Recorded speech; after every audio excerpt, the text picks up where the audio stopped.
The first day of the camp, I was walking towards her. The Lord spoke to my heart and He said, I'm going to cause a covenant friendship like that of David and Jonathan. We had 0 mutual friends on Facebook, on Instagram. That was how disconnected we were. I was 22, I was in drug addiction, and she said, one day, Rach, you are going to be someone who's going to grab people out of drug addiction. I came to Sarawak and I thought I'm here to change the world, I would say things like, I don't care about your culture, and the tattoos and all these things, it's the kingdom culture. After that service, she said to me, who do you think you are, Sabby? Are you here to change my people? What is a covenant friendship? And does everyone have a covenant friend? If I could encapsulate covenant friendship, it would be 3 things. The first one would be shared godly dreams. The dreams is really what allows us to stay together. The second thing I would say is shared surrender. Where shared values fail, I feel like shared surrender heals. She just spoke so much destiny into my life. And that was where the loyalty really cemented, and I knew that we're going to be friends for life. I think I've come to a place where I'm just like, God, is this you? Are you in this plan? Because I don't want to fear man, I want to fear God. That's the beautiful thing about covenant friendship, that it is not something that you just say bye to and I'm done here, and so you take on the job now. I know that Sarawak is going to be very much intertwined with the purposes of God that He has for me and for Singapore. This is really painful, it's very hard.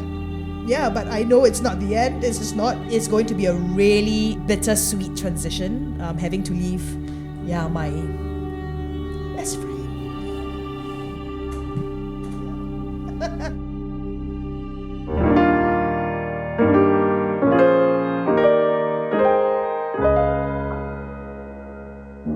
Saved you a seat. Hi everyone, and welcome to Saved You a Seat podcast. Today is our actual first episode, and we're really excited to present to you 2 of my, I would say, favorite people. I've got Pastor Sabrina and Pastor Rachel here with me, commonly known as Mulan and Pocahontas. So tell me, why do people know you as Mulan and Pocahontas? Well, I am Mulan because your hair. Of her hair. Yeah, the hair. She had short hair. She cut her hair, remember? Before she became a cut her warrior. hair. Oh, I forgot the storyline, but okay. I'm Mulan because Mulan's a warrior, and for the values that she upheld. So I was recently asked this question as well. What are some values that you will be uncompromising with? And so I said excellence, integrity, and honor. Yeah, so Pastor Rachel was like, yeah, that's like Mulan. Excellence, integrity, and honor. In the Mulan movie, right? She got this sword, right? Yes. Got the 3 things. It's like, oh my gosh, that's so typical. Honor. And how will you describe your Pocahontas friend? Yeah. You Describe me. How would I describe my Yeah. Pocahontas Yeah, friend? you. Well, she goes with the presented colors it. of the wind, that's the main theme song of Pocahontas. She goes where the wind blows. She's a lot more spontaneous. That's who Pastor Rach is. I'm more rigid. I tend to be more structured. I'm more systematic. But Pastor Rach is that's why I call her Pocahontas. Also from the jungles, tribal, native. The only thing that it's missing right now is what's his name? She's married, right? John Smith. Yeah, John Smith. John So- Smith not here yet, lah. Yeah. My John Smith is Jesus. Oh wow. Amen. We'll take that. And for Pastor Rachel, despite being so different from Pastor Savvy, I think you also have quite a substantial amount of things in your belt. You've also the co-lead pastor of Cornerstone Borneo. I think also with the Kenosis Women's Center, tribal gathering, all these different things. And I think what is really interesting is the fact that you're really outspoken, courageous, forefront in a lot of ministries, right? But coming from a background like the Kalabits, Right. the people who are generally a bit more reserved, women are quieter, gentle, elegant. Not that you're not elegant. Just What are you saying, Joyce? Just saying.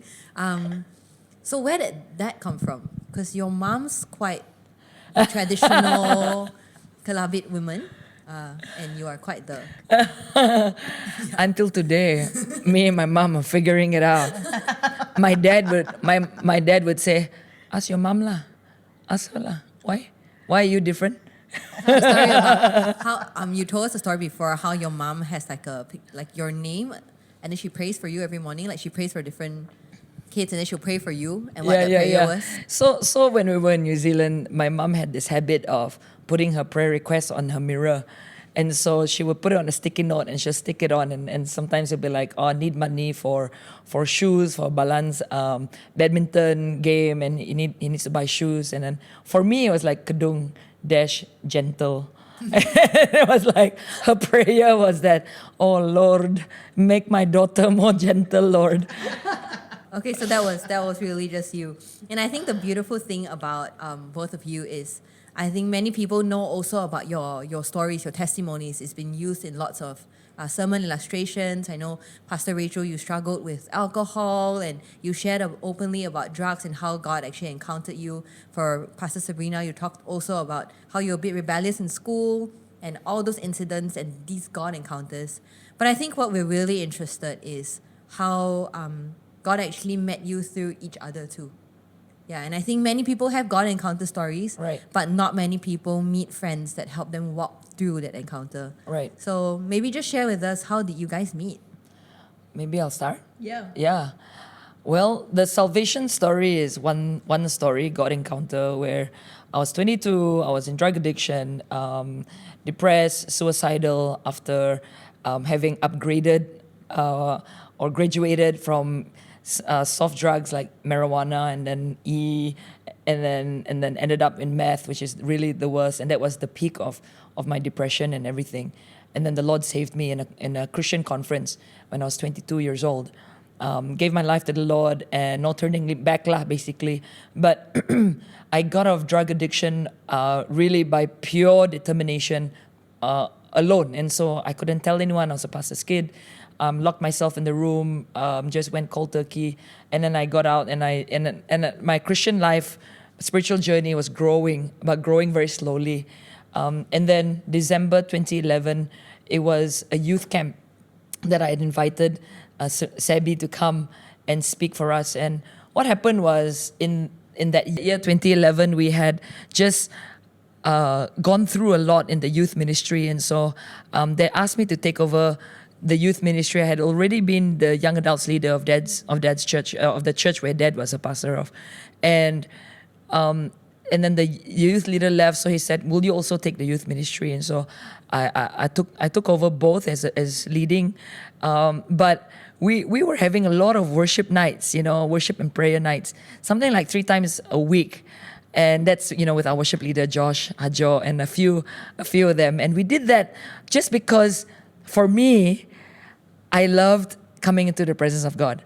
I found that, okay, now this is going to be funny, but I found I could hit that kind of high that I used to when I took drugs.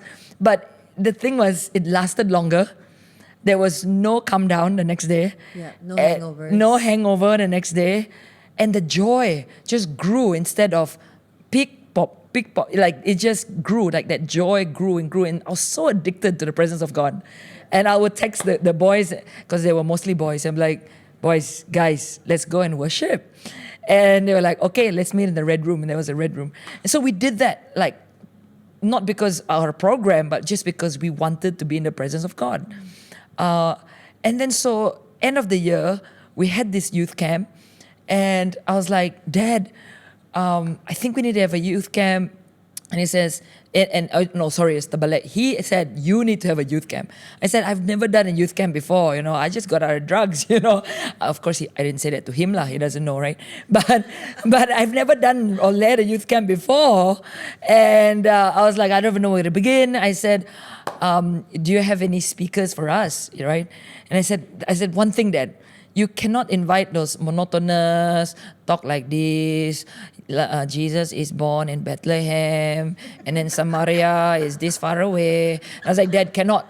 I need a legit youth camp speaker that can preach, like on fire type, because that's the kind of young adults that I was already leading at the time. And he said, oh, okay, I know someone in Singapore. His name is James Singh.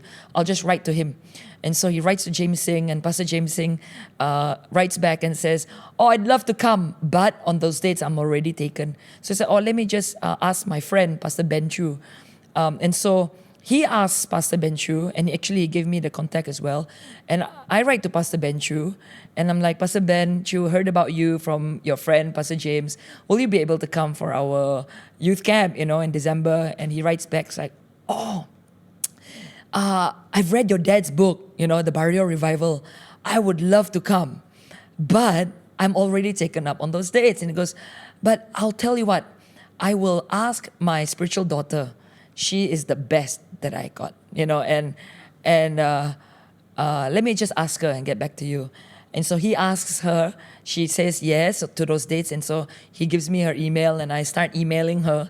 I mean, I can give you those screenshots of our emails, our first exchanges, And I'm like, I'm so sorry, they're so last minute, but that's normal for me. But I was like, can you please come and speak at our youth camp? And so December 22nd of December 2011 was the youth camp where we met. Yeah, and I think that youth camp has been in a lot of people's testimony. It's the youth camp that changed many people's lives, including our worship pastor, Joshua Hajok. And I think for Pastor Sabrina, I think one of the stories that really touched our heart was when you first met her. I think the Lord said something to you about that friendship. Yep. So, of course, when I first met Pastor Rachel, it was at 2020 Kopitiam in Miri, and it was the first day of the camp. So it was a very early breakfast. I was walking towards her, and the Lord spoke to my heart, and He said, I'm going to cause a covenant friendship like that of David and Jonathan to be forged between Rachel and you. And one day you're going to be traveling the world, preaching the gospel and doing ministry together.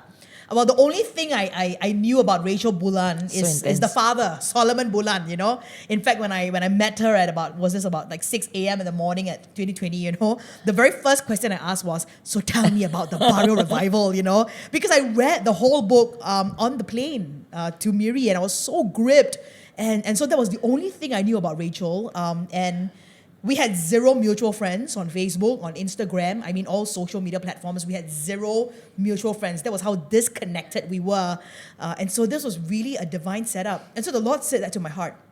I kept it within my spirit because I wasn't going to tell her, the Lord just spoke to me. He's going to cause a covenant friendship, That's weird. Yeah, exactly. She was intense. I mean, at 6 a.m. in the morning, sister, I was just trying to have dim sum here. And the first question is like, so I heard your dad was in the revival. And she was like, how did he get involved?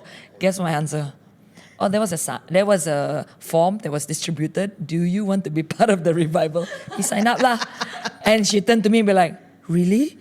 I was being polite as the guest speaker. So anyways, so I kept it in my heart. Of course, I was sussing her out. I was just like, okay, God, is this you? But by the end of the camp, I mean, it was the smallest camp I've spoken in my whole life, but it was so powerful. Tell me how many people? 18 of them. She told me about 60, 70 people.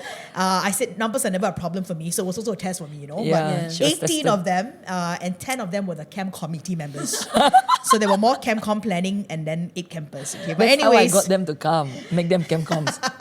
Anyways, it was a very powerful camp. I mean, real encounters with the Lord.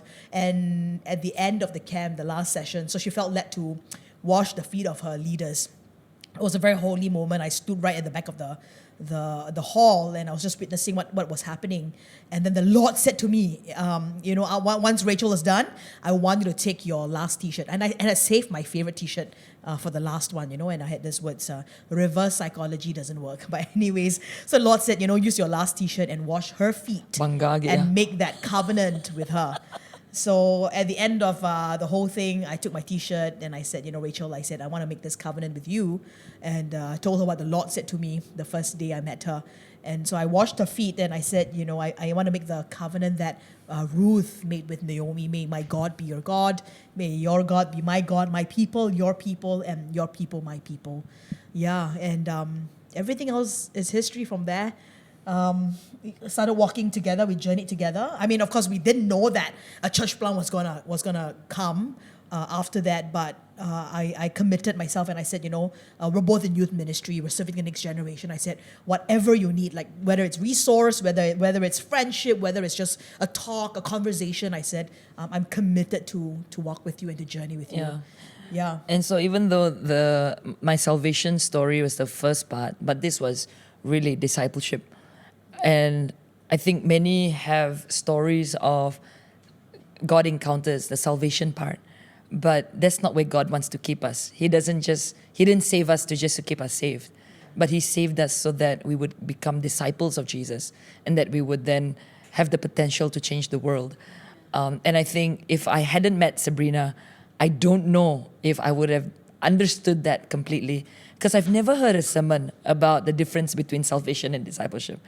But when I met her, you can read it in our emails, okay? And it was really interesting because I had emailed her and I said, this is a very raw, new youth leader. Like I said, never done youth ministry in before, yeah, really. And I emailed her, this is so weird, okay? She's not my camp speaker, but I asked her, Sabrina, what do you think the camp theme should be? It's like, can you please go and pray and let me know what do you think the camp theme should be? Because then I tell her the whole history about how I became the youth leader and all that, and like all the stuff I shared with you, and it's like we'll pray together, okay, and then we'll come back, and then so a few weeks later she emails me back, hi Rachel, have you got some details back for me? I was like, oh yeah, I'm a bit busy here, but anyway, I got a camp theme, and it's discipleship. I don't know, I just had this word that this camp is about discipleship. I didn't fully understand it or comprehend it at that time, but all I knew was, and that was the name of our camp. Camp Discipleship was so straightforward. And not knowing that discipleship was her anchor message, like that's her heartbeat. I mean, she was sermon. Speaking in camps and youth ministries, services after services, every other weekend in Singapore, carrying the message of discipleship. And the Lord just led us to discipleship. And that was the difference lah. That was like salvation, which was great, got me out of drugs. But discipleship was my whole life. Salvation is free, but discipleship will cost you your whole life. And that was really where I made the decision that the Lord spoke to me actually even a year before that Rach, if you're going to lead this youth ministry or the next generation, you cannot be hooked to alcohol, because this is the hook in this generation. Every time they try and stop drugs, every time they try and succeed in their life, alcohol just will always be the thing that brings them down again. And so I knew at that point this was a real bondage to me personally, because it's actually, of course now we know the terms, it's a generational sin that has been passed down from generation to generation. And so the moment I touched alcohol, I didn't know how to let go of it, because to us, it's okay to drink, There wasn't like, you can be Christian and drink lah, basically. And when the discipleship call came out, I knew I had to stop drinking. And so I asked her, will you journey with me? Because I need to get out of this bondage. And really stop drinking, because the Lord wanted me to, and I failed a few times trying to do that. And that's the journey, actually, the beginning of how our friendship, the Lord just caused our hearts to knit together, because there will be moments when, one story is that I was a bridesmaid at my cousin's wedding, and it was very tempting to drink, because for some reason she married this Italian man, okay? And when they came for the wedding here in Kuching, they brought Italian wine. And all of his best men were, or groomsmen were these handsome Italian men. And I'm like, oh my gosh, of all the years to be a bridesmaid, to be a bridesmaid for my cousin and stop drinking is this year. I still remember we were at this wedding and they had a tent out. It was outdoor and there was a tent there and everybody was there and all the bottles were open, every table. And my heart was like, oh my goodness, I want to try this Italian wine now, right? But cannot, because I made a vow, I made a decision to stop drinking. I came out of the tent, got out my phone, and I called my friend. And she was in Singapore and I said, I don't know how to do this. Like, this is really, really hard. Like, I realize now it's not just the drinking activity, but I'm separating myself from the people I love, from my friends. Like, because I'm not doing the same activity as them, I'm separating myself from friends. And guess what this Pastor Sabrina Low Iping says? She slapped you. She slapped me. SLAP. And she goes, Rachel, for a generation, don't forget this is for a generation. Set your eyes on the prize and not the price. I'm like, okay, yes, boss. Yes, boss. Okay. And she prays over me. I say, amen. I go right back into that tent and I just get an orange juice. And that's the power of a friend. Yeah. Right. Yeah, on that point, I think why discipleship is so beautiful and how it also links to friendship is that I think a lot of times with friendships, people will just do whatever what they feel comfortable with. But I think covenant friendship is like discipleship, is that you do it unto the Lord. And I want to ask Pastor Sabrina, you being such a structured person, having that kind of zeal and passion, and meeting Pastor Rachel in the early days, and having that to be that covenant friendship. Was it something that you had to grow into, or was it something you already felt in your heart? Well, it's definitely something I had to grow into. I think the both of us had to grow into. Iron sharpens iron. Being so polar opposites, although we're so different. I mean, we're same but different, The core of the both of us are similar, are the same. That cry for revival, that purpose to want to see our communities, our cities, our nations, our people groups reformed and transformed by the glory of God, to see the Lord face to face. I mean, the core is similar, but then the expressions are so different, right? And so when I first met Pastor H, there were a lot of arguments. I think we fought a lot. We have an island in our kitchen, in our house, where we made a commitment to each other that every time we need to talk, or if we're angry or bitter or whatever, let's settle it at this island before the sun sets, And so we actually set a time. We'll talk it out. We will cry it out. We'll shout it out, But we acknowledge and we see the fact that strike the shepherd, you scatter the sheep.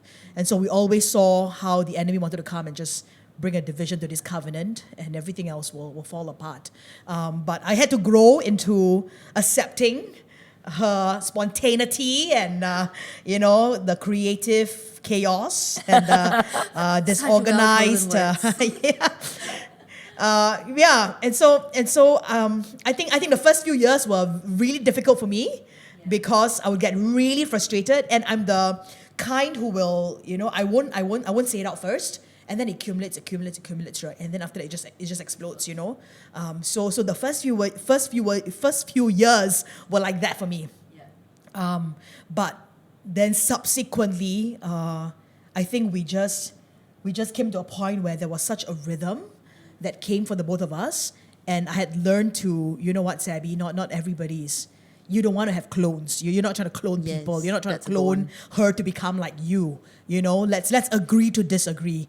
We've got the same core. The Lord has put us together for that core of who we are. But let the expressions be different, and that we would just accept, come to a place where we can come to a win-win solution rather than my way is better or your way is better. And there are times where we actually say to each other, like, if God's called you to be the first fiddler in this, then let me be the second fiddler.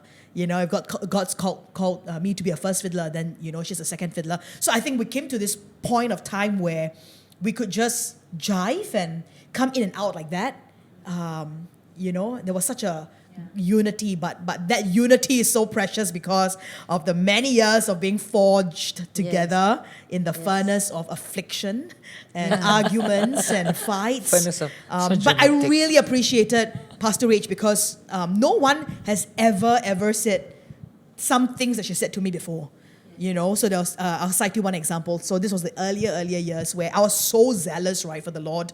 And I came to Sarawak and I thought I'm here to change the world, in my youthful zeal. And so I preached a lot about the kingdom of God, the kingdom culture. And I think I was really, really rough with my words, or really straightforward with my words, And I go and I'll say things like, I don't care about your culture, and the tattoos and all these things, It's the kingdom culture, Anyways. In the car after that service, she said to me, who do you think you are, Sabby? Are you here to, what, are you here to change my people? You know? And we had a whole argument in that car. Like, we really blew our tops. I'm like, what do you mean? I thought we believe in kingdom culture, you know? And we just really talked things out. And I really appreciated that. Although we are, you know, two strong personalities clashing in the first few years. People say on the same mountain you can't have two tigers. Praise the Lord, we're not two tigers, because she's the Malaysian tiger and I'm the Singapore lion. So we could find that unity there in the midst of diversity. But but I really appreciated that, because then it really did something in my life. Yes. It started undoing a lot of perspectives I've had. I think as a Singaporean, you know, I think as a missionary, you know, you come with all these ideals, you know. But through this journey and this friendship with Pastor Rach, a lot of things got undone in my own life. My perspective started to change. Even my perception of friendship started to change, because, you know, for me, friendships were a lot more functional, transactional. It's like, how can you benefit from me and how can I benefit from you? What can you bring to the table? You know, but her friendship with me really taught me the genuine value of what a real relationship, a real friendship, a real sisterhood looks like. And I'm very, very grateful, you know, and I think we've come to this place where I've become more spontaneous, and I really enjoy that. And she's become more structured and systematic, which is great. I think it's a She's a the one win-win. that pesters us about the office cleanliness now. That's great. Yes. That's so good. Yeah. And I think it really debunks this myth, right, that a lot of times people try to surround themselves with friends that only agree with them. Yeah. Right. But real friendship are people that can actually tell you the truth. Yes. Yeah, so maybe just give us a definition for those watching. What is a covenant friendship? And does everyone have a covenant friend? Right. That's a good question, because I think I've never heard this term covenant friendship in my life until I met Slap. Okay. Sabrina Law I King. Slap. And when she said it to me at the youth camp, and she washed my feet, so I was actually washing the feet of the leaders, and the Lord asked me to do that. And then she comes at the end and she says, "The Lord wants me to wash your feet," and she said, "The Lord wants me to make a covenant, you know, friendship with you." And I was like, I don't know what that means, but if it means you're gonna come and help me, for sure, manas, like, come, you know. And I've had people who said that to me many times, like they want to come and help me, mentor me, you know, walk with me, these terms lah, but not covenant, but, you know, walk with me, yada, yada. And they come in and out of my life.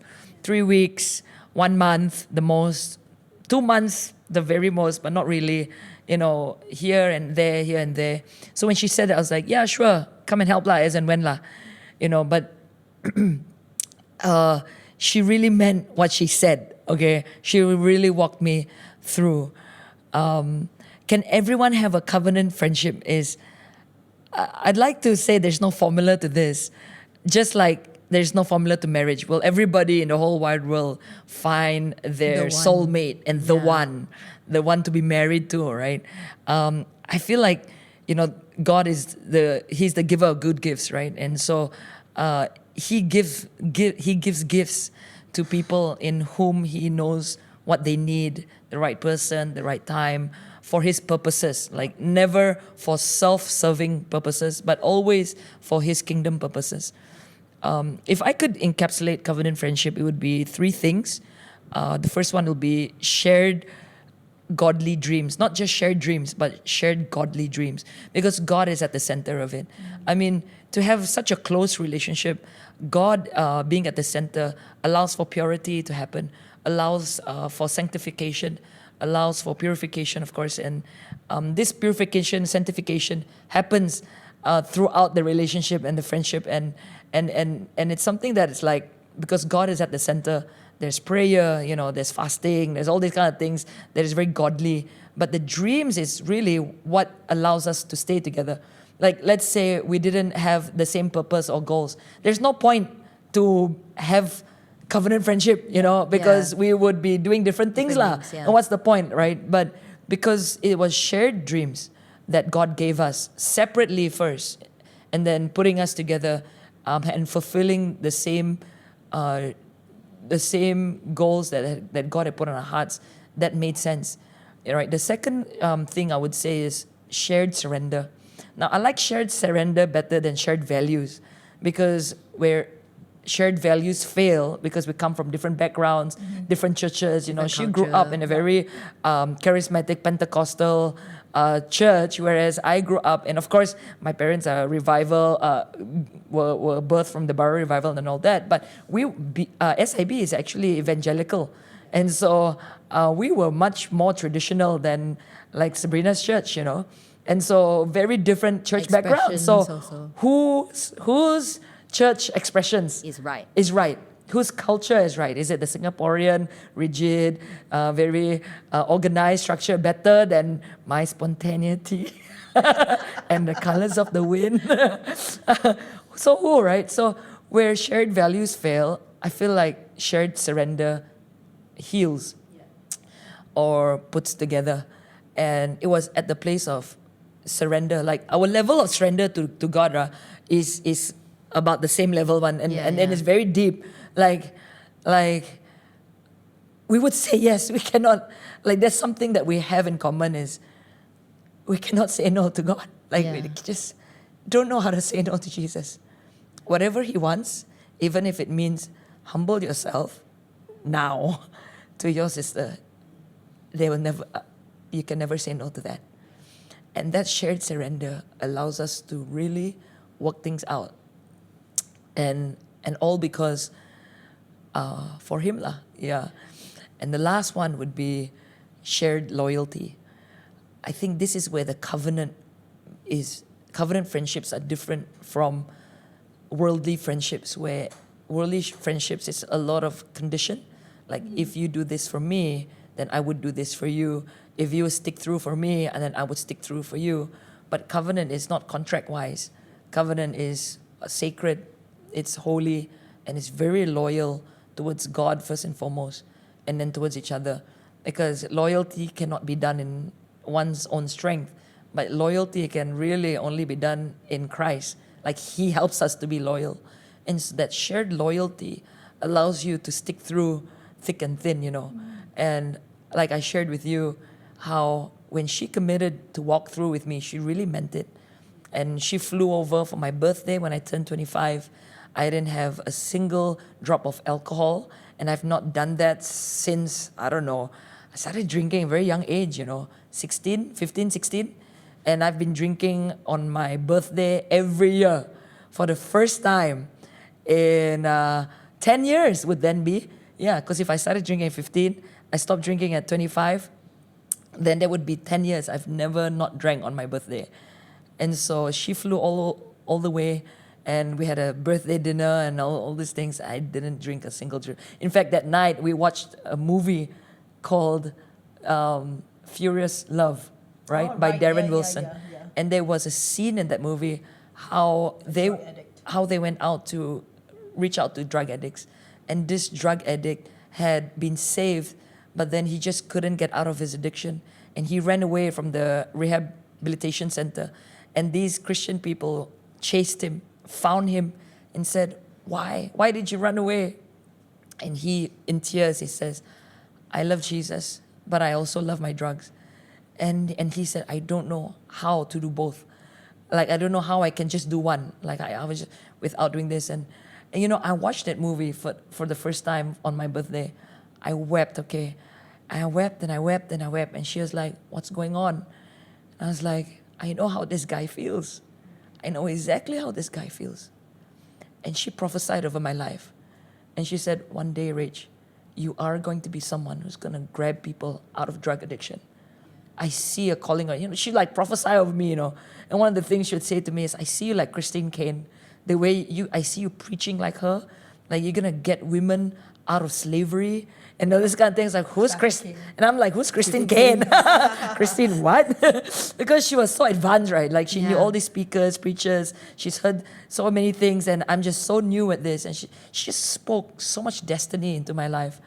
And that was where the loyalty really cemented. And I knew that we're going to be friends for life. You know what I think is so powerful is that we're going to touch a little bit on the transition of Pastor Sabrina transitioning back to Singapore, but to know that that was the beginning of it, And actually, was it last year or this year that you launched the Kenosis Women's Center? And now that is exactly what you're doing. You're pulling women out of drugs. And essentially, it's a full circle thing. And everything that you prophesied, even the friendship, the partnering and the preaching in nations, has actually come to pass. Wow. Yeah, and you know, the Lord never leaves loose ends. He always makes sure that things are done well. I think He's the most structured person in the room. And now that everything has come to pass, we are entering this season of transition, of Pastor Sabrina having to transition back. Right.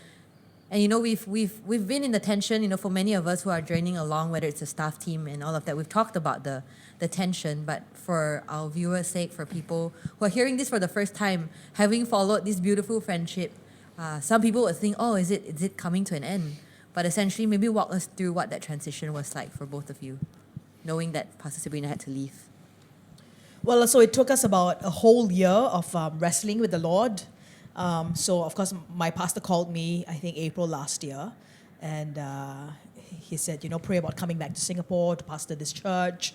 I think I've come to a place where I'm just like, God, is this you? Are you in this plan? Because I don't want to fear man, I want to fear God, you know, and I want to know that you are God in this plan. So then that journey started, you know, we talked about it and we prayed about it, got some friends who are intercessors to pray along with us, you know, and many of them who came back were very extreme in their responses. There was a whole group that said, you know, yes, God's calling you home, Sabi. Then the other group says, no, God's not calling you home, you know. And I think usually with such a major decision, there is an inclination or an inkling like, I think it's more a yes. I'm leaning more to a yes than a no. But in this case, there wasn't. And I wasn't also hearing from God, you know. And so I was really, really torn. And so Singapore was pressing me for a response as well. It wasn't until tribal gathering actually last year when Singapore came into the narrative on the last night and I was made to stand as in proxy of the nation. And that was when the Lord just really gripped my heart again for my country. And I love Singapore. I mean, since I was a young person, I've cried for Singapore. Like, I have interceded, wept, groaned in the spirit for my nation, you know, to see revival come, and even revival in the nations. And so again, I felt that on the last night of Tribal Gathering, and I think I was down for a good 10 minutes just groaning in the spirit of God. And that was when I knew, like, could it be, Lord, you're calling me home? I went to Perth for about a week, just asking the Lord, like, God, I just need to know that you're in this plan, because you know my heart, God, like what Pastor Rach said, you know, like, how can you say no to God, you know? And I said that to him. I said, Lord, you know my heart. All I need to know is a yes. Like, if you say yes, you're in this plan, then you have my yes, you have my obedience, no matter how painful this transition is going to be. And that was when the Lord said to me, it's not a yes or a no, because it's neither either or. It is a convergence of both Singapore and the nations. And that was when I kind of like crafted out a brief proposal to my pastors in Singapore. And I said, you know what, this has to be a cross-pollination. It's got to be a convergence of Singapore and the nations. And I think that was when we were more settled in our spirits, that God is in this plan. Right until I think this year, we went back to Singapore for a missions weekend that they had. We're preaching there, and we had a meeting with the executive team of pastors. And I shared my journey with all of them, shed a lot of tears. And then that was when Pastor Young said to me, he said, you know, Sabi, he said, I prayed about who should take this position. And the Lord said to me, I have a trump card for you. Sabi is my trump card. And when he said that, it really sealed the deal for me in my heart, because many years back, someone gave me a prophetic word. And this person, in the whole string of prophecy, at the end of it, she said, and Sabrina, you're God's trump card. I mean, I've never heard the word trump card in my life. I didn't even know what that meant, honestly. I just KIV'd that word for a long time, because I'm just like, that really doesn't make sense to me. Right until Pastor Young said that God said, I have a trump card for you, Sabi's my trump card. That was the second time I heard that word, you know. And that sealed the deal for me in my heart. And I know that God's in this plan. It is going to be a really bittersweet transition, having to leave my best friend. This is really painful. It's very hard. But I know it's not the end. This is not farewell, even to the church. This is looking forward, and this is unto multiplication, unto convergence of Singapore and the nations. I know that Sarawak is going to be very much intertwined with the purposes of God that He has for me and for Singapore. I see nations opening up. I see us, even our churches in Sarawak, going to the nations, preaching, ministering, training, equipping the saints of God, the body of Christ at large in a global way. But talking about covenant friendship, that's the beautiful thing about covenant friendship, that it's not something that you just say bye to and I'm done here, and so you take on the job now, but it's something that it will continue for a long time. In fact, I think we had a prophetic word one time, remember Jim Riley, and he said this to us. He said, and you know what, the both of you, he doesn't even know us, and he gave us a whole prophetic word about our friendship. Can you believe that? And he said, people will not, what did he say? People will not, will never have guessed that revival is going to come through two young girls, talking about our friendship. And then he said this, he said, and you're going to be lifelong friends. You just will, and he doesn't know our story. He doesn't know our background. He doesn't know our friendship journey. And so that was really encouraging, hearing from someone who is all the way from the US, and doesn't know about us. And he said, you're going to be lifelong friends, you just will. And I know that we will be lifelong friends, in this covenant that God has placed in this friendship, in this sisterhood. Though we might be separated by distance, but, the purposes of God is still very much intertwined one with another, and we will see a fulfillment of that. Yeah. Pastor Rach, do you have anything to say to Pastor Sabi?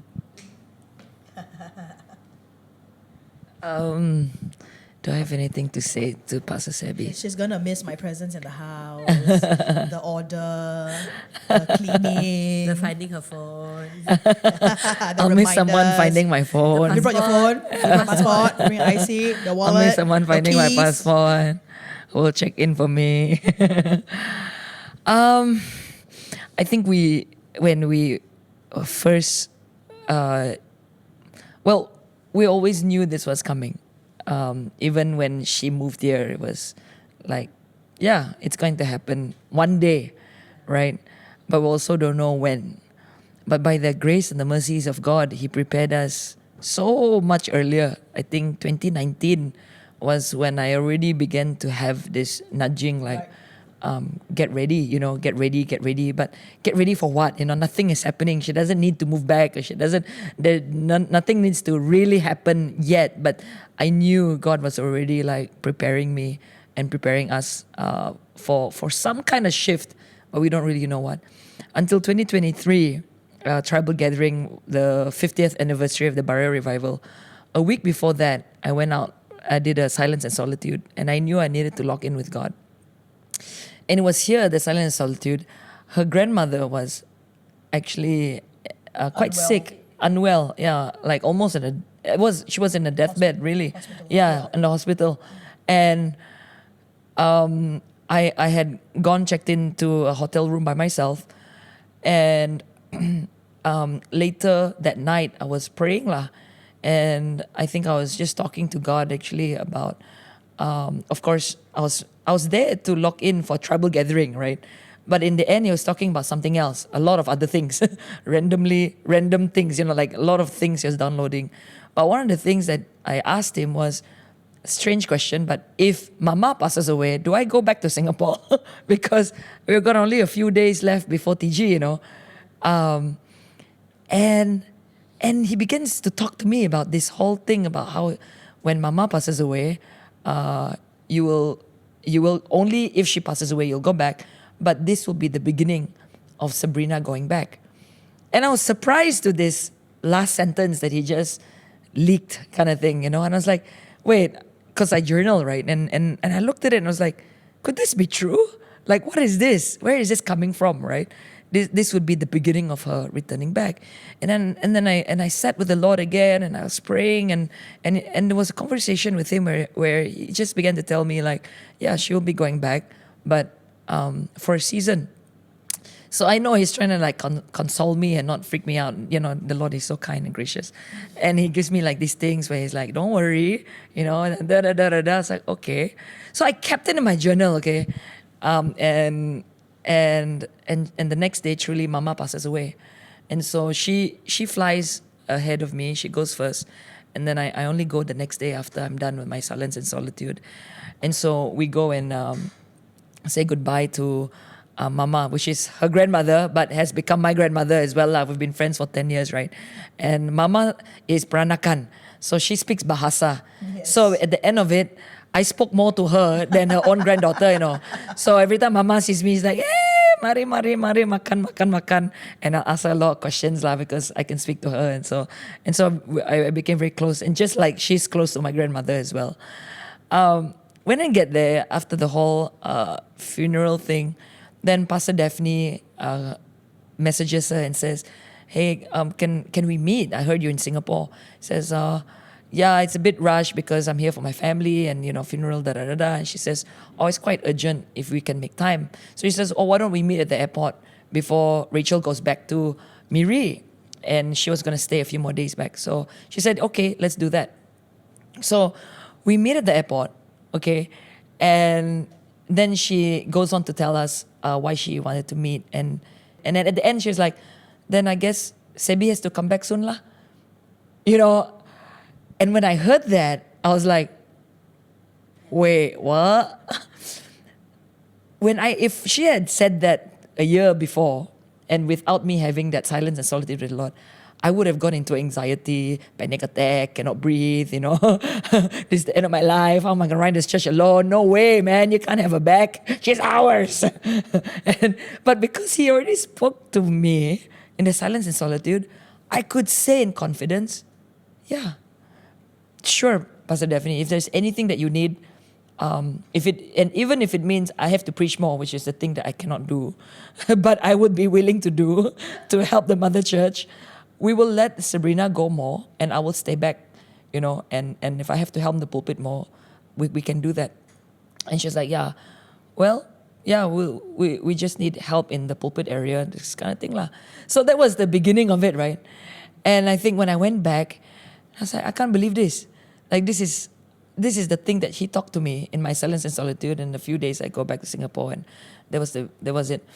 And so she started going back to speak in Singapore more often, and then they loved her lah, you know, and they're like, oh, we want her back now. Who doesn't really? Yeah. Everything just fell into place, and then it's been a few years in the making.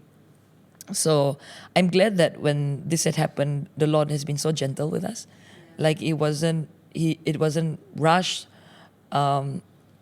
It's like the first time you hear it, then the second time, then the official time, then the not official time, and then really official, and now it's very official. Yeah. So like imagine 2023, 25, it's about 2 years, you know.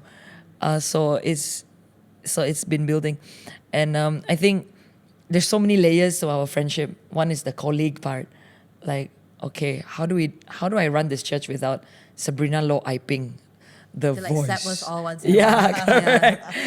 Yeah. But we like, I'm so glad we have such an amazing team. Yes. I think Cornerstone Borneo, between Miri and Kuching, we have some amazing people the Lord has sent in. And we're in a good place, really. Like, there's so many strengths in the house that, man, we've settled a lot of things, like structurally and conversation-wise and all that. And of course, you've been part of a lot of that conversation. And I think we're good. So colleague way is like, yeah, just miss you shouting at us, lor. Shouting. Scolding us, screaming at us, yeah, stabbing my ears. So, man, after 12 years, I'm still not used to getting stabbed in the ear. But I think what's so beautiful is that actually I feel many of us are a product of your friendship. Like what you have done for each other has been done to us too. And of course, you know, it might not be as intimate in those ways, but I think watching you have that kind of friendship, many people have found their own friends. And they viewed friendship very differently, even as staff. Learning to be friends, but also learning to be corrected. Right. Learning to know the boundaries between what is comfortable and what is truth. Right. And I felt like your friendship actually did that for us. It did that for the church. And we are all products of it. I don't know why I'm crying. But we're just so thankful that the Lord would change a city and a nation through friends. Yeah. A lot of times people want to change the world. They want to change the world through so many things. But actually, it usually just starts with the faithful things of just being a good friend. Yeah. Yeah, and I think that's what your friendship has done for us. Yeah. For the church, for Cornerstone Coaching, for Cornerstone Miri, now for Cornerstone Singapore, and also for Tribal Gathering, the Kenosis Women's Center. Like, all these things are just an overflow Yes. of friendship with the Lord and Yes. to each other. Yes. Yeah. So good. Do you want to land on this one statement that Owen and I were sitting in the car and we thought, it starts with individuals being friends for nations to be friends. Right. And I feel it is a fulfillment of that covenant that you made with each other, the Ruth promise that your people Right. will be my people. And now Miri and Coaching and Borneo essentially has that opportunity to step into that promise too. That Yeah. now Singapore is also our Yeah. people. Yes. And we are also Singapore's people. Yes. So maybe Yes. you can end on that. Yeah. Yeah. There's a scripture in Isaiah 40 that says, "Prepare the way of the Lord, that every valley shall be exalted, every mountain shall be brought low, every crooked path shall be made straight." Every rough path Yeah. will be smoothened. Every rough path will be smoothened, and to build the highway of God, this word highway. And before you build highways between nations, is building highways between hearts. And there are areas when you want to build friendship with people, it's always nice, the first part, oh wow, we have so many shared values. Oh, you like this, I like this, I love Jesus, you love Jesus. Okay, can be best friend lah. But then the closer you get, you start to see valleys, the holes in the roads trying to get to each other. And the holes represent like insecurities, like I feel unworthy to be your friend. I feel I'm not good enough to be your friend. But the Lord will make every valley exalted. And then there are moments when we can be prideful, right? Or I'm better at this, I can't get anything in return, or whatever it is lah. There's that pride that seeps into friendships, and that's every mountain shall be brought low. Every highway is called to be straight, right? There cannot be potholes in highways so that you can move very fast. And every crooked path will be made straight. And it's these moments of God dealing with us internally so that He can use us externally. And when these internal relationships and friendships are forged and then dealt with, then these highways are built between hearts. And once highways are built between hearts, Singapore is not that far away anymore. It's just a phone call away. It's just, in fact, Singapore feels closer to me than KL, like West Malaysia. But now I've made a lot of good friends in West Malaysia. So now West Malaysia doesn't feel too far There's anymore. also highways there now. Because there are a lot of highways there now. But before this, it felt like, wow, it's another country. Literally, it is another country, but so far away. But because you have friends, such close friends there, it's really just right there.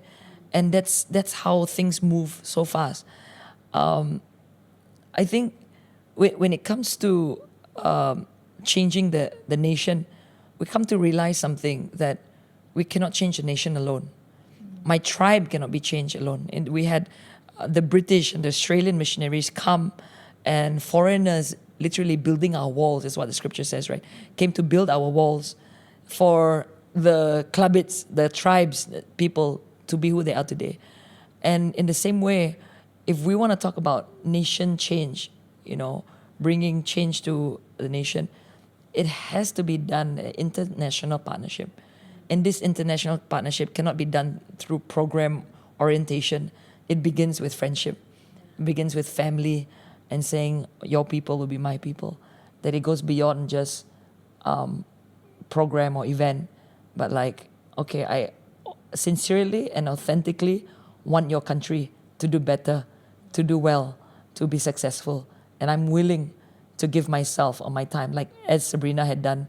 She had left her country and gave so much of her time, her energy, and her, when she came over, she wasn't a nobody, She was already leading a youth ministry of 500 people. That's bigger than the church I was in. She was already speaking in youth ministries every weekend. She was already booked out in Singapore at 28 years old. She was going from youth meeting to youth meeting. So when she came, she had sacrificed a lot to come to be with us. And now we are sacrificing her. Laying her back on that altar. Yeah, I'll just add on to that because I think this is very big for us. Like we talk a lot about international, intergenerational, and this whole international thing. I mean, even last weekend when our Miri Church presented the Lego set to me of the building, I wept because I heard the story of how they had built this customized Lego and how the blocks had to be ordered in from not just Malaysia but Singapore and London. Which is the UK. And that clicked for me because I'm like, wow, it's like Singapore, that's where I'm going back to. It's my home, it's my country.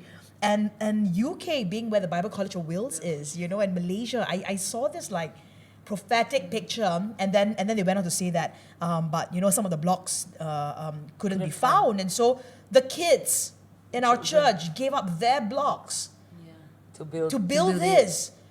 I wept, because I'm just like, wow, this is a prophetic picture of what we've been talking about, that the building of the Lord's house, the houses of glory in this time is going to be an international partnership coming together and intergenerational where even kids come. And because, I mean, when they shared that story with me, I really wept because in the pre-service prayer, the Lord already said that to me, He said, I have made this covenant. I've made my covenant with the house. And that there will never lack a generation that will stand before me to worship and to minister unto me in this house, in Cornerstone Borneo. It is going to be from generation to the next, Wow. So when that happened, I was just like, I was so gripped, But that's the beauty of nations, of friendships coming together, and then hence the nations that have been birthed in our hearts coming together in convergence. As I transit back to Singapore, I am going to carry Sarawak with me. I've got so much to thank Sarawak for. So much undoing has happened in the last 12 years I've been here. My perception of ministry, my perception of friendship, so many things the Lord has just undone in me, and I've got so much to thank Sarawak for, whether it's the people, whether it's the land, but the culture, it's done so much in me. And so when I go back to Singapore, I know I'm not going back the same, but I am going to carry Sarawak inside of me as I go back to Singapore. It's going to be a convergence, and the cross-pollination is going to be so powerful. So good.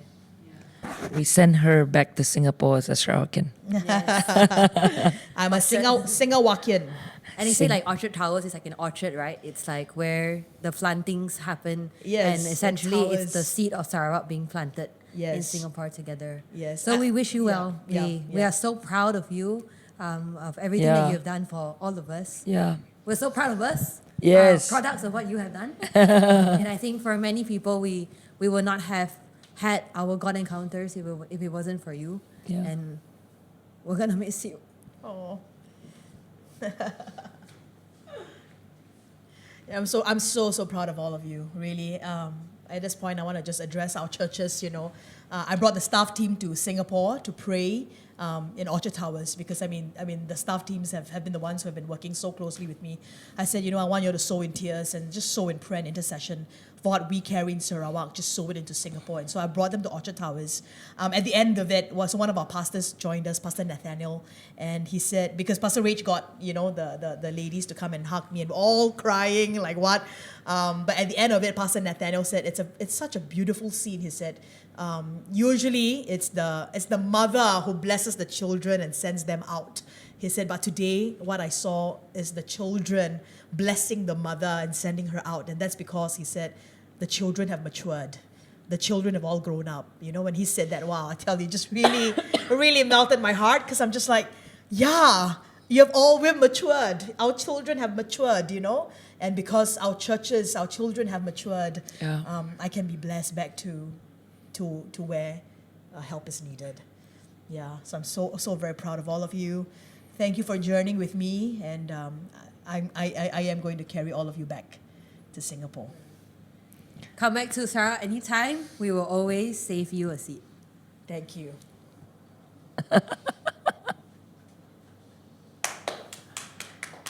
And cut. That was perfect. 1 hour.